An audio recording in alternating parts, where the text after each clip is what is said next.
Hello dear doctors and parents, welcome back to S NEET. तो आज इस video में हम लोग बात करेंगे ऑल इंडिया कोटे राउंड 4 के बारे में, या फिर जिसको स्ट्रे राउंड आप बोल सकते हो, यानी कि स्ट्रे वैकेंसी राउंड भी बोल सकते हो।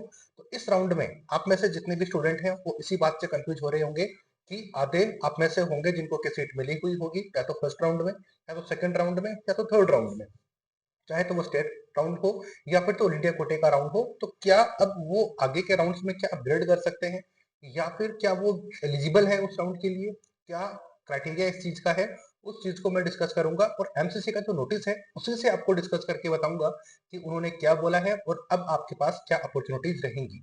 अब आपके पास ये लास्ट राउंड होने वाला है, क्योंकि अब आपके स्टेट काउंसलिंग जो है वो प्लस आपका ऑल इंडिया कोटे की काउंसलिंग है, लगभग सेम टाइम पे चलने वाली है। तो अगर तो आपने यहाँ पर मिस कर दिया है ये स्टे राउंड, तो फिर आपको बहुत ज्यादा प्रॉब्लम हो जाएगी। दोनों जगह पर में से एक जगह की सिक्योरिटी आपकी 100% जाने वाली है। तो इन सबको कैसे अप्रोच करना है, क्या बेटर स्ट्रेटेजी हो सकती है, उसके लिए नंबर दिए हैं स्क्रीन के ऊपर, डिस्क्रिप्शन बॉक्स में है। टेलीग्राम का चैनल लिंक भी नीचे गिवन है, उसको भी आप सब्सक्राइब करके रख लीजिए, फॉलो कर लीजिए, क्योंकि हर एक इन्फॉर्मेशन चाहे तो वो किसी स्टेट से हो या फिर क्विक रिस्पॉन्स आपको वहीं पर मिलता है, क्योंकि वीडियो बनाकर अपडेट देने में थोड़ा सा टाइम लगता है। तो फिर आपको अपडेट रहना है तो वहां पर आप उसको ज्वाइन करके रखिए। बाकी हमारे नंबर है, उस पर आप कॉन्टेक्ट कर लीजिए ताकि आपकी बेटर काउंसलिंग 2024 में ही हो पाए। अब 2025 में क्या होगा वो किसी ने नहीं देखा, अब 2024 में इतना मैस हुआ है तो ऑब्वियसली आधे से ज्यादा स्टूडेंट यही चाह रहे हैं कि हमें एनी हाउ 2024 में सीट मिल जाए, चाहे तो कुछ हमारा जो पेमेंट है यानी कि जो बजट है थोड़ा सा इंक्रीज भी हो जाए तो कोई बात नहीं है, लेकिन हम नेक्स्ट ईयर इस तरीके के इस मैस में नहीं फंसना चाहते। तो हमें एनी हाउ कोई सीट चाहिए तो आप कॉन्टेक्ट कर लीजिए, नंबर स्क्रीन के ऊपर है, डिस्क्रिप्शन बॉक्स में अवेलेबल है। ताकि लेकिन फाइनल डिसीजन लेने के बाद में पापा से पूछना है, किसी से भी पूछना है, पूरी फैमिली में साथ में बैठ कर डिस्कस करो, उसके बाद में फाइनल कॉल लेने के बाद में आप कॉन्टेक्ट कर सकते हो, चाहे तो एएस नीट से या फिर आप जिनके ऊपर आपको बिलीव हो वहां पे कॉन्टेक्ट कर सकते हो। चलो अभी फिलहाल स्टार्ट कर लेते हैं कि कौन कौन एलिजिबल है, उसकी बात करेंगे, फिर मैं शेड्यूल आपको दिखाऊंगा ऑल इंडिया कोटे का भी प्लस स्टेट कोटे का भी। अब इन दोनों को एक साथ दिखाने का क्या लॉजिक है वो इस वीडियो में मैं समझाऊंगा, क्योंकि लॉजिक से बात करना इस एएस नेट यूट्यूब चैनल को अच्छा लगता है। तो उससे पहले लाइक और सब्सक्राइब की रिक्वेस्ट रहेगी, क्योंकि जितना ज्यादा आप लाइक करोगे, सब्सक्राइब चैनल को करोगे, उतना ही बेटर क्वालिटी और कंटेंट हम आपको प्रोवाइड करवाएंगे। रिस्पॉन्सिबिलिटी हमारे ऊपर रहेगी और बेटर इन्फॉर्मेशन हम आपको देने की कोशिश करते रहेंगे। तो चलो फिलहाल डिस्कस कर लेते हैं कि क्या बात हम डिस्कस करने वाले हैं उसके ऊपर। तो सबसे पहले आपको ये 8 ऑफ फेब 2025 का नोटिफिकेशन आया हुआ था। आप जानते हो इस चीज को कि एमसीसी ने बोला था कि स्टेट अथॉरिटीज की जो लिस्ट है उन्होंने पब्लिश की थी कि स्टेट में जिन जिन स्टूडेंट ने ज्वाइन कर लिया है वो प्लस ऑल इंडिया कोटे में जिनको एडमिशन मिला है उन उन स्टूडेंट्स के लिए ये रूल्स एंड रेगुलेशंस जो थे, जो कि आप सब लोग जानते हो कि सुप्रीम कोर्ट में डिसीजन था, इसके चलते इनमें बहुत सारे चेंजेस किए गए। तो इन चेंजेस के बाद में अब फाइनली क्या हो सकता है उसके बारे में डिस्कस करेंगे। लेकिन इसके बाद में क्या हो सकता है क्या नहीं हो सकता, तो चीजें आपके सामने है, जो डाटा है वो आपके सामने इस तरीके से नोटिफिकेशन रहेगा। लेकिन अब इसमें हम लोग क्या डिस्कस करेंगे उसको थोड़ा सा मैं दिखाने की कोशिश करता हूँ।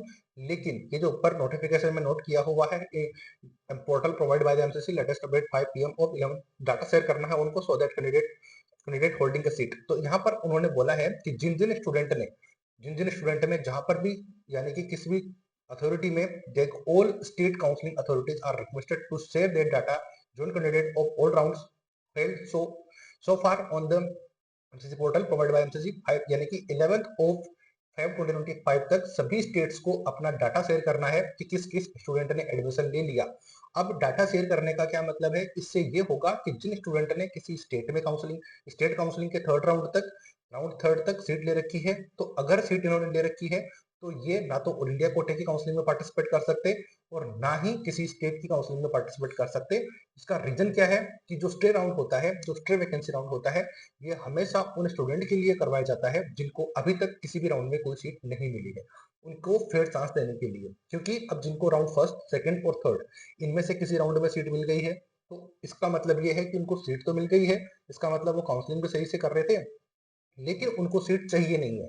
तो अब सीट नहीं चाहिए तो इसमें उन स्टूडेंट की कोई गलती नहीं है जिनको की कट ऑफ रिवाइज होने के बाद में जो एलिजिबल हुए। आती है बात समझ में? तो कट ऑफ रिवाइज होने के बाद में जो एलिजिबल हुए उनको भी तो फेयर चांस मिलना चाहिए। तो जो स्ट्रे वैकेंसी राउंड होता है ये हमेशा उन्हीं स्टूडेंट के लिए कंडक्ट होता है जिनको की अभी तक कोई सीट नहीं मिल पाई है। आती है बात समझ में? तो यह ध्यान रखना कि ये डाटा शेयरिंग वाला सिस्टम है, ये आपके लिए अवेलेबल है सिर्फ उन्हीं स्टूडेंट के लिए जिनको कि अभी तक सीट नहीं मिली है। तो इस नोटिस से ये एक बात आपको समझ में आ गई। अब ध्यान रखना, उन स्टूडेंट को डाउट हो रहा है कि हमने राउंड फर्स्ट में सीट ली थी, तो क्या हम एलिजिबल हैं या फिर नहीं है? तो देखो, आप एलिजिबल नहीं रहोगे। इसका सीधा सा क्या मतलब है, देखो। Similarly the list of joint candidate of round first. अब ये राउंड फर्स्ट आपने सुना होगा कि फ्री एग्जिट होता है, लेकिन फ्री एग्जिट सिर्फ आपकी सिक्योरिटी मनी फॉरफिट के लिए होता है, ना सिर्फ इसलिए कि आप आगे के राउंड्स में किसी में भी पार्टिसिपेट कर सकते हो। तो ये भी बहुत बड़ा कंफ्यूजन आपको रहता हुआ होगा, लेकिन अब इस कंफ्यूजन को आप दूर कर सकते हो। अगर इन केस आप रजिस्ट्रेशन कर पा रहे हो तो कर सकते हो, लेकिन जो रूल्स है एमसीसी ने दिए हैं, मैं आपको वही समझाने की कोशिश कर रहा हूँ। और नोटिफिकेशन आपकी एमसीसी के पोर्टल के ऊपर अवेलेबल है, वेबसाइट को आप ओपन करोगे तो आपको दिख जाएगा। मैं खुद से बनाकर आपको नहीं दिखा रहा हूँ। ठीक है, तो देखो यहाँ पर आया था कि राउंड फर्स्ट में आपने सीट ज्वाइन कर रखी है, राउंड टू में और राउंड थ्री में of all India quota PG council 2024 conducted by MCC has been enclosed below the for weeding out by the state counselling authorities. अब इन्होंने जितने भी स्टेट काउंसलिंग के अथॉरिटीज को, यानी कि जितने भी स्टेट में जिनको सीट मिली हुई है, उनको हटाने के बाद में ऑल इंडिया कोटे में जिनको सीट मिल गई है, वो अब इस राउंड में पार्टिसिपेट नहीं कर सकते। यानी कि कहने का सीधा सा एक लाइन में बताने का मतलब ये है कि जिनको किसी भी राउंड में सीट मिल गई है, ज्वाइन करी हुई है, वो आगे पार्टिसिपेट नहीं कर सकते। पार्टिसिपेट सिर्फ वही स्टूडेंट कर सकते हैं जिनको अभी तक कोई सीट नहीं मिली है। आती है बात समझ में? अब जॉइंट कैंडिडेट का मतलब ये है कि जिनको सीट ज्वाइन करी हुई है। आती है बात समझ में? The candidate joint through all India Kota all India counselling should be weeding out by the state counselling authorities before any further state counselling rounds. तो ध्यान रखना, तो ये चीजें दोनों स्टेट्स के लिए हो जाएंगी। कैसे? जैसे कि अगर ऑल इंडिया कोटे राउंड थ्री तक आपको कोई सीट मिली हुई है, all India Kota round three तक आपको कोई सीट मिली हुई है, तो आप किसी स्टेट में सीट नहीं ले सकते। और यही रीजन था कि कर्नाटका स्टेट राउंड थ्री में जिनको ऑल इंडिया कोटे में सीट मिली हुई थी, उनको कर्नाटका स्टेट ने सीट दी। तो फिर बाद में आपको याद होगा कि 63 स्टूडेंट को बाहर कर दिया गया था कर्नाटका स्टेट की काउंसिलिंग से। ठीक यही चीज जैसे कि मैंने कहा कि स्टेट कोटे राउंड थ्री तक अगर आपको कोई सीट मिली है, तो आप ऑल इंडिया कोटे के राउंड फोर में पार्टिसिपेट नहीं कर सकते। अब इसको मैं राउंड फोर इसलिए बोलता हूँ क्योंकि मुझे राउंड के नाम से फर्क नहीं पड़ता। अगर आप भी इस बात से एग्री करते हो तो जरूर लाइक करना कि मुझे राउंड के नाम से फर्क नहीं पड़ता, मुझे काम से फर्क पड़ता है। क्योंकि एक बार आपको अगर कोई ब्रांच मिल जाती है, कोई भी ब्रांच आप ले लेते हो, तो आपसे ये कोई नहीं पूछेगा कि आपको कौन से राउंड में मिली थी, बट मैटर ये करेगा कि आपको ब्रांच मिली थी या फिर नहीं मिली थी। एग्री करते हो तो लाइक कर देना। तो आती है बात समझ में कि जिन जिन स्टूडेंट ने किसी भी राउंड में सीट ज्वाइन कर रखी है और वो चाहते हैं कि सर हमें अपग्रेड कर सकते हैं क्या, तो देखो, फोर्थ राउंड में राउंड फोर में कोई भी अपग्रेडेशन नहीं होता है। ध्यान रखना। अब आपको हमने बताया भी था कि अपग्रेडेशन आपको मिलना चाहिए, लेकिन जैसे कि मैंने कहा कि सुप्रीम कोर्ट में कोई भी ऐसा डिसीजन नहीं आया कि आपका जो काउंसलिंग के रूल्स हैं वो चेंज होंगे। जो एज इट इज पहले थे, यानी कि आप राउंड थर्ड तक ही अपग्रेड कर सकते हो, उसके बाद आप अपग्रेड नहीं कर सकते, तो वो एज इट इज है, अब आप नहीं कर सकते। ये बात समझ में आ गई। अब कौन पार्टिसिपेट कर सकता है, कौन नहीं कर सकता, ये भी मैंने क्लियर कर दिया। अब आप में से बहुत सारे स्टूडेंट ये सोच रहे होंगे कि हमें ऑल इंडिया कोटे में मिली है तो हम स्टेट में जा सकते हैं। तो ऐसा बिल्कुल भी नहीं है। ये पैराग्राफ आपको मैंने इसीलिए दिखाया है, इसमें दोनों चीजें क्लियर करी हुई हैं, तो फिर आपको समझ में आ जानी चाहिए कि क्या चीजें मैं बताना चाह रहा हूँ आपको। अब इसका मतलब ये भी नहीं है कि मैं खुद से बनाकर बता रहा हूँ, क्योंकि एमसीसी का ऑफिशियल नोटिस है, वही मैं आपको दिखा रहा हूँ। और ये 8 ऑफ फेब का नोटिफिकेशन है, इसके बेसिस पर मैंने आपको समझा दिया है। आई थिंक ये पॉइंट आपको क्लियर हो गया होगा कि कौन पार्टिसिपेट कर सकता है और कौन नहीं कर सकता। अब चलते हैं उस बात के ऊपर कि अब आपको मुसीबत कहाँ पर आ सकती है, कि यानी कि ये राउंड आपके लिए इंपॉर्टेंट क्यों हो सकता है उसके ऊपर, क्योंकि ये भी बहुत ज्यादा इंपॉर्टेंट है बताना। अदरवाइज आप हो सकता है कि थोड़ा बहुत आप इसमें चीजों को ले। यहाँ पर मैंने ऑल इंडिया कोटे राउंड फोर का शेड्यूल ओपन किया हुआ है। राउंड फोर यानी कि ऑनलाइन स्प्रे वैकेंसी राउंड जिसको आप बोलते हैं वो। अब इसकी जो रजिस्ट्रेशन है और पेमेंट है वो आपके स्टार्ट हो जाएंगे 12 ऑफ फेब से, लेकिन 12 ऑफ फेब से स्टार्ट होंगे उससे पहले आपको सीट मैट्रिक्स देखने को मिलेगी कि कितनी सीटें वैकेंट है और कितनी सीटों के ऊपर एडमिशन हो चुका है। वो मैं आपको डिटेल से बताऊंगा अगर आप सब्सक्राइब करके रखते हो तो। लेकिन एक बात बहुत श्योर है कि इस साल आपकी सीटें काफी ज्यादा वैकेंट होकर आने वाली है। तो चाहे तो आप ऑल इंडिया कोटे में जाओ या फिर स्टेट कोटे में, बहुत ही ध्यान से और सोच समझ के पूरी प्लानिंग के साथ में जाना, ताकि आपको इस साल सीट मिल पाए। इसके लिए या तो हमें कॉन्टेक्ट कर सकते हो ताकि हम आपको गाइड कर पाए। तो 12 से स्टार्ट होकर 16 तक होंगे, तो ये डेट इसका स्क्रीनशॉट लेकर रख लो और नोट कर लो। आज 10 ऑफ फेब को मैं ये वीडियो बना रहा हूँ, तो उसमें आपको प्रॉब्लम ना होनी चाहिए। तो चॉइस फिलिंग आपकी 13 फेब से हो जाएगी अगर सारी चीजें डेट के अकॉर्डिंग होती है, यानी कि 12 से आपका जो सीट मैट्रिक्स आनी है वो 12th को आ जाएगी, तो फिर आपकी सारी चीजें स्मूथली हो जाएंगी। बिना सीट मैट्रिक्स आए आपका कोई भी रजिस्ट्रेशन स्टार्ट नहीं होगा, कोई भी चॉइस फिलिंग नहीं होगी, ध्यान रखना इस चीज का। तो चॉइस फिलिंग आपकी 13 से लेकर 16 को होगी, सीट अलॉटमेंट आपका 17 से 18 को होगा। यानी कि ये दो प्रोसेस आपको करनी पड़ेगी खुद से। तो ये बहुत सोच समझकर कैसे चॉइस फिलिंग करनी है, किस ऑर्डर में करनी है, कहाँ के कॉलेजेस भरने हैं, उसके लिए स्क्रीन पे नंबर है, पेड काउंसलिंग जरूर ले सकते हो, ताकि आपसे गलती ना हो और 2024 में ही आपको सीट मिल पाए बिना किसी गलती के। वरना आगे 2025 में क्या होगा किसी ने नहीं देखा, 2024 में भी नहीं जान रहे थे कि ऐसा होगा, लेकिन ऐसा हुआ। तो फिर अब बहुत ज्यादा पॉसिबिलिटी है कि नेक्स्ट ईयर भी हो जाएगा, क्योंकि जितने स्टूडेंट मैथ्स में फंस के सीट नहीं ले पाए थे, अब ये नेक्स्ट ईयर वापस से उसी प्लानिंग के साथ जाएंगे। तो फिर आप खुद समझदार हो बाकी चीजें कैसे हो सकती हैं। रिजल्ट आपका 19 फेब को होगा और रिपोर्टिंग आप 20 से लेकर 28 फेब को करने वाली हो। अब ये चीज मैं आपको क्यों बता रहा हूँ, क्योंकि अब इस चीज से मैं लेके जाऊंगा, इस पॉइंट को मैंने हाईलाइट किया है, क्यों किया है वो ध्यान रखना। आपकी जो लास्ट डेट ऑफ ज्वाइनिंग है वो 28 ऑफ फेब 2025 है, 20 से स्टार्ट होकर 28 ऑफ फेब है। इसको हाईलाइट मैं इसलिए कर रहा हूँ क्योंकि अब चलते हैं कि एमसीसी ने शेड्यूल पब्लिश किया था किसका, ऑल इंडिया कोटे की, ऑल इंडिया कोटे का प्लस स्टेट कोटा दोनों को साथ में मिलाकर। यहाँ देखो मॉडिफाइड शेड्यूल उन्होंने पब्लिश किया था, मॉडिफाइड शेड्यूल उन्होंने पब्लिश किया था किस किस चीज के लिए, एक तो खुद ऑल इंडिया कोटे की काउंसलिंग के लिए यानी कि एमसीसी का, plus MCC plus state counselling दोनों का शेड्यूल उन्होंने पब्लिश किया था। तो इस पब्लिश किए हुए शेड्यूल में से हम लोग, अब मैं आपको ये बता चुका हूँ, अब हम डिस्कस करेंगे ये वाला। अब इसमें डेट्स आप चेक करना कि किस तरीके से डेट्स प्लेस करें। यहाँ पर आ जाते हैं तो देखो शेड्यूल है ऑल इंडिया कोटे का, डीम्ड का प्लस सेंट्रल स्टेट यानी कि सेंट्रल स्टेट कोटे की काउंसलिंग की बात करते हैं। तो राउंड फर्स्ट और सेकंड और थर्ड इनकी बात करेंगे ही नहीं, क्योंकि मोस्ट ऑफ द स्टेट में हो चुकी है सिवाय एमपी को छोड़ के।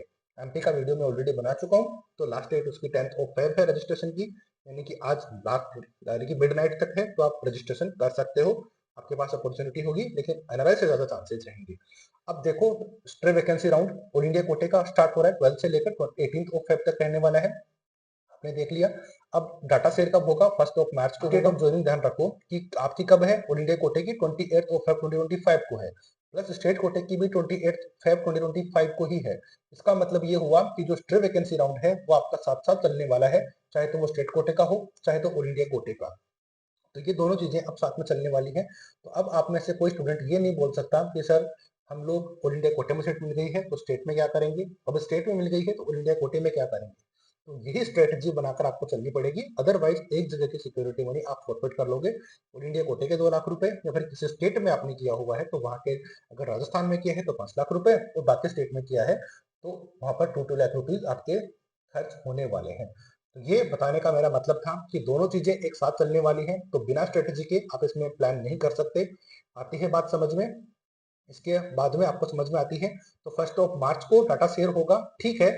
जो भी कैंडिडेट शेयर यानी कि जो भी एडमिशन लेंगे उनका डाटा 1 मार्च को एमसीसी के पोर्टल के ऊपर पब्लिश होगा कि इन स्टूडेंट ने ऑल इंडिया कोटे में प्लस स्टेट कोटे में एडमिशन ले लिया है। उसका मतलब ये डेट मैंने कर दिया है कि स्टेट कोटे की काउंसलिंग स्ट्रे वैकेंसी राउंड की प्लस ऑल इंडिया कोटे की स्ट्रे वैकेंसी राउंड की काउंसलिंग जो है खत्म होगी 28 ऑफ फेब को। अब 28 ऑफ फेब को खत्म हो जाएगी, तो उसमें स्टेट कोटे को प्लस ऑल इंडिया कोटे दोनों को अपना डाटा, इन दोनों को मिलाकर एमसीसी पोर्टल के ऊपर दिखाएगा 1 मार्च को कि इन इन स्टूडेंट ने 2024 में एडमिशन लिया है, यानी कि इन इन ब्रांच के ऊपर। तो आती है बात समझ में। लेकिन मेरा ये बताने का मतलब नहीं था कि डाटा कब शेयर होगा, मेरा बताने का मतलब एक ही था कि अब जो स्ट्रे वैकेंसी राउंड है, मैं बहुत बार बताकर यानी कि चीजों को रिपीट करके वीडियो में बताता हूँ ताकि आपको कुछ भी कंफ्यूजन ना रहे।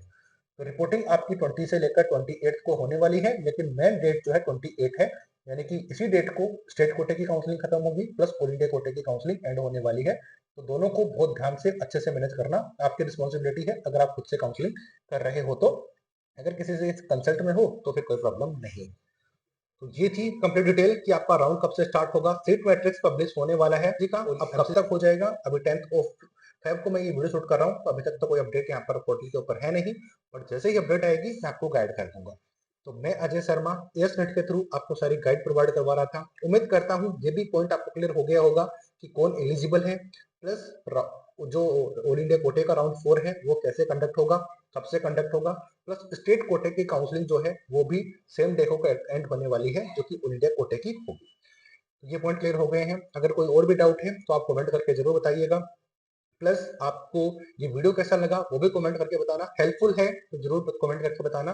प्लस आप कहाँ पर एडमिशन लेना चाहते हो, कौन सी ब्रांच चाहते हो, उसके लिए नंबर स्क्रीन के ऊपर डिस्क्रिप्शन बॉक्स में अवेलेबल है, वहाँ पे हमें कॉन्टेक्ट करके अपडेट आप ले सकते हो, गाइड ले सकते हो। पेड काउंसलिंग रहेगी तो आपको काफी ज्यादा हेल्प ये नीट यूट्यूब चैनल कर सकता है। मिलेंगे किसी ऐसी ही नई अपडेट के साथ, तब तक लाइक एंड सब्सक्राइब कर देना। मैं अजय शर्मा एस नीट के थ्रू आपको गाइड यहाँ पर प्रोवाइड करवाता रहता हूँ, तो जरूर चैनल को लाइक और सब्सक्राइब करिए। मिलते हैं नए अपडेट नए वीडियो के साथ, तब तक जय हिंद जय भारत।